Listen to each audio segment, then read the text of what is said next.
Man, it's scary to think how many people are getting their investment advice off Instagram. Buy this stock, right? Buy this crypto, right? You're at 7-Eleven, you're putting ketchup on your corn dog, and somebody walks in to buy a pack of bubble gum and a pack of smokes and leans over to you and go, hey, do you own Dogecoin?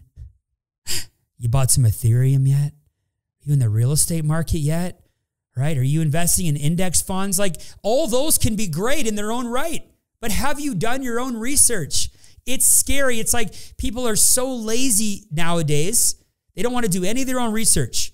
They want to get all their own they want to get all the investment advice from a blog or from Instagram or from LinkedIn or from a celebrity tweet. Man, if a celebrity is tweeting about something that you should invest in, chances are they got in at the bottom and they would love for you to get in at the top. Remember one thing about investing. Every time you're buying, somebody else is selling.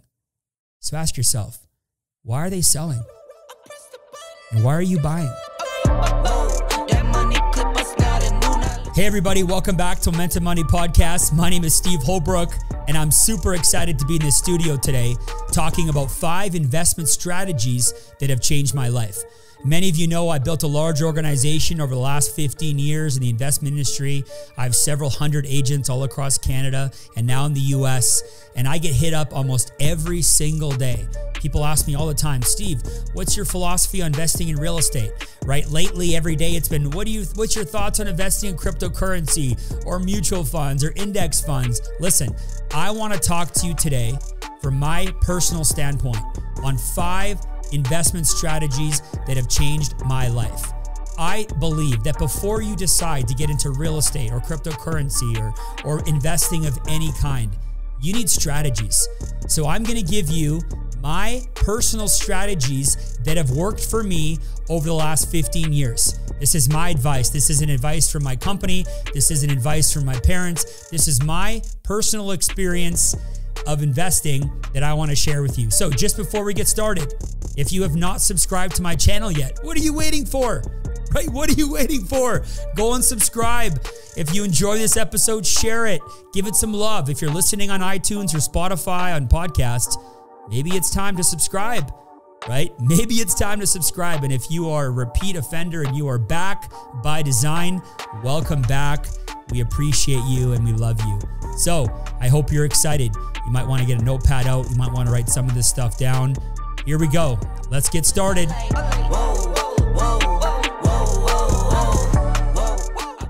All right, here we go. 5 investment strategies that have changed Steve Holbrook's life. Number 1, start investing as early as possible. If I could go back, I would start investing as early as possible. I want to tell you something. Time in the market for me has meant way more than timing the market. You want to start investing as early as possible. As early as possible. If you understand compound interest, you'll understand that every few years your money should be doubling. If you're getting a 10% rate of return, your money's going to double every 7 years. It's called the rule of 72. If you take the rate of return you're getting on your investment and you divide it into 72, that's how long it's going to take for your money to double. So if you're getting a 6% rate of return on your investments, your money's going to double about every 12 years. If you're getting a 1% rate of return, that's not great. Your money's going to double every 72 years. But here's the key. Everybody's so focused on timing the market. Everybody wants to get into the market at just the right time. I hear people all the time, I'm just waiting to get into the market. I'm just waiting to get into the real estate market. I'm just waiting to get into the crypto market. I'm waiting to get into the stock market. Regardless of what you're thinking about investing in. For me personally, time in the market is way more important than timing the market. I got 3 young kids. Actually, my wife and I have 3 young kids. And I'm teaching them to invest at an early age, because if you go back and you look at the charts will show you that if you can start investing early, generally speaking, you're going to end up with way more money in the long run. So my first secret for success around investing is you need to start saving money as early as possible. I don't care if you're 15 years old or 25 or 35 or 45. Now's the best time. Now's the best time. And I know a lot of people complain about taxation. I got friends in California and they're like, Steve, it feels like 70% of my paychecks go to taxes. I got friends in Canada live in Ontario and it's nearly 60% of their paychecks go to the government. It's crazy. But you know what? There's something more powerful than taxation that's affecting us all. It's called procrastination. And the longer you procrastinate investing and saving money, the less money you're likely to have down the road. So my secret number one, start now, because savings becomes a habit. You're so focused on which asset class and timing this and timing that. Get in the market and stay in the market. And as long as you're investing responsibly, you'll be better off long term. My second secret to investing that has changed my life is the concept of dollar cost averaging. Dollar cost averaging. What do I mean by that? And everybody wants to line up every February or every March. They go to the bank and they dump a lump sum of money in, whatever they can afford at the end of the year. They look at their bank account.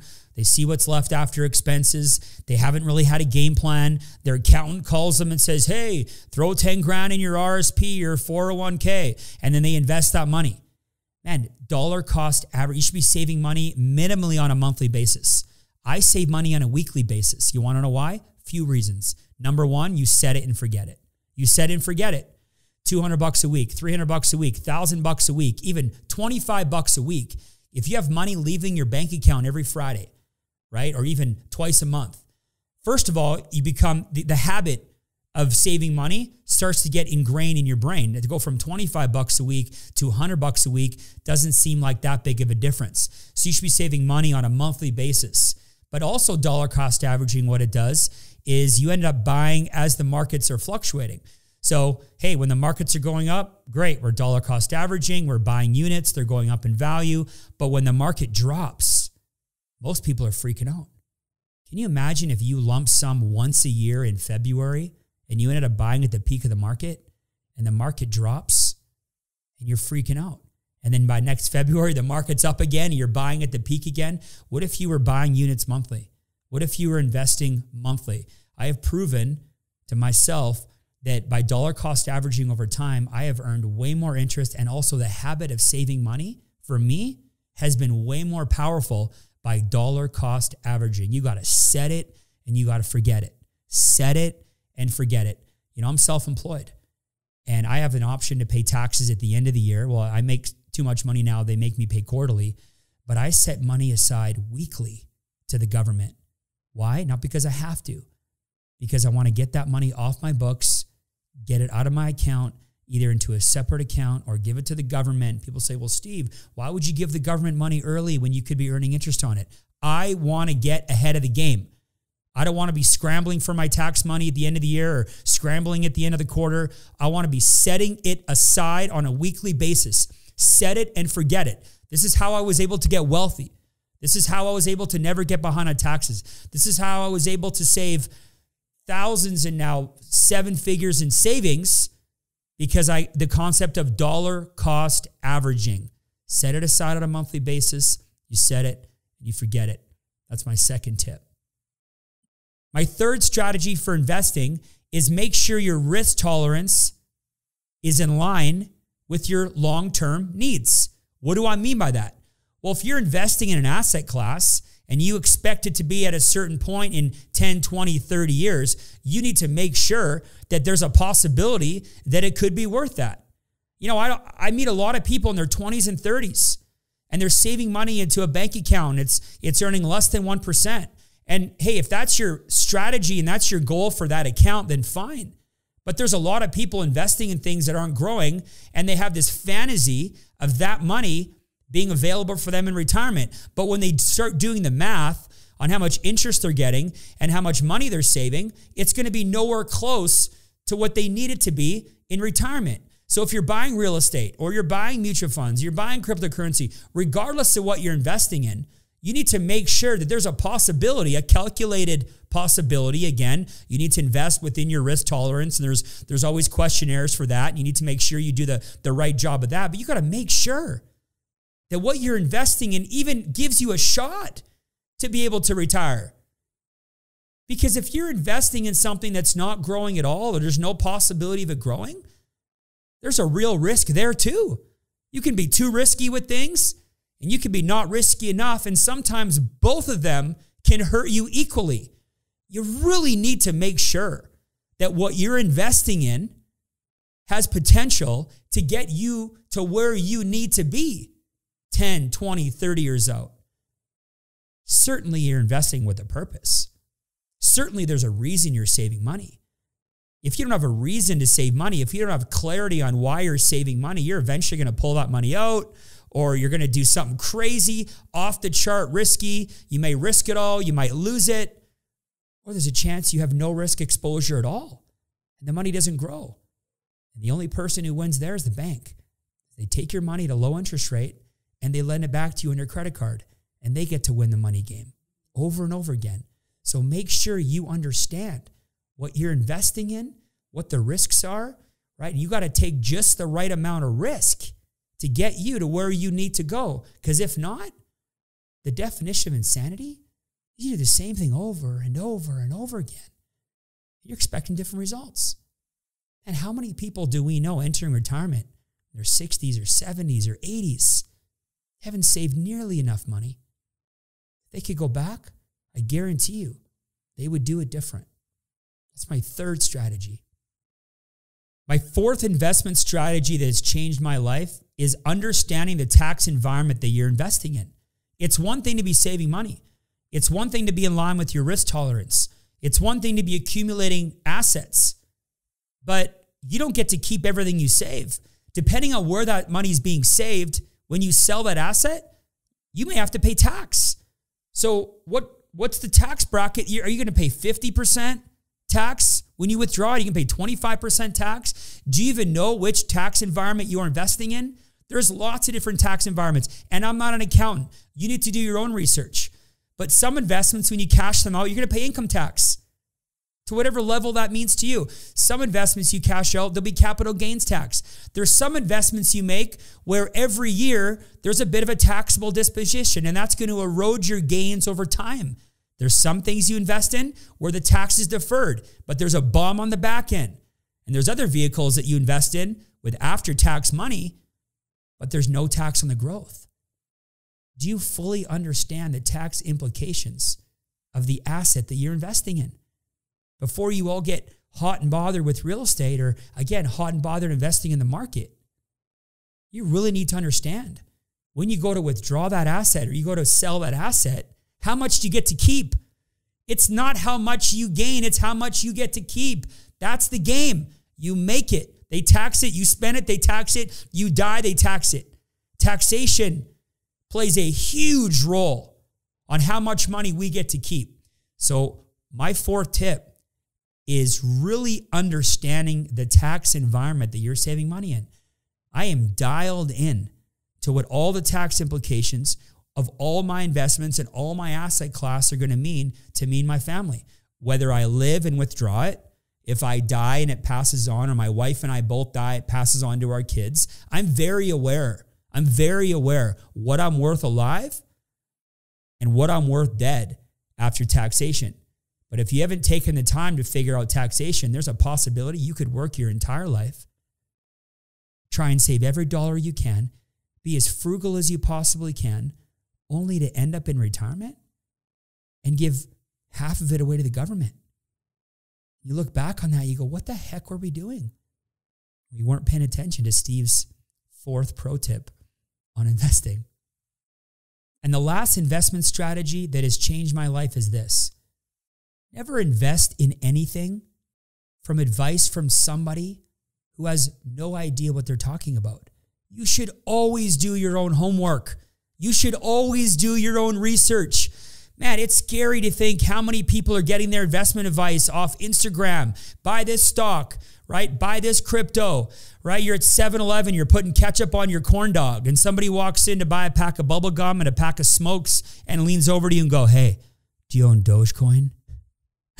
You bought some Ethereum yet? Are you in the real estate market yet?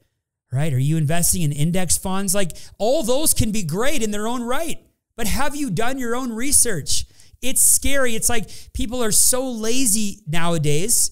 They don't want to do any of their own research. They want to get all their own they want to get all the investment advice from a blog or from Instagram or from LinkedIn or from a celebrity tweet. Man, if a celebrity is tweeting about something that you should invest in, chances are they got in at the bottom and they would love for you to get in at the top. Remember one thing about investing. Every time you're buying, somebody else is selling. So ask yourself, why are they selling? And why are you buying?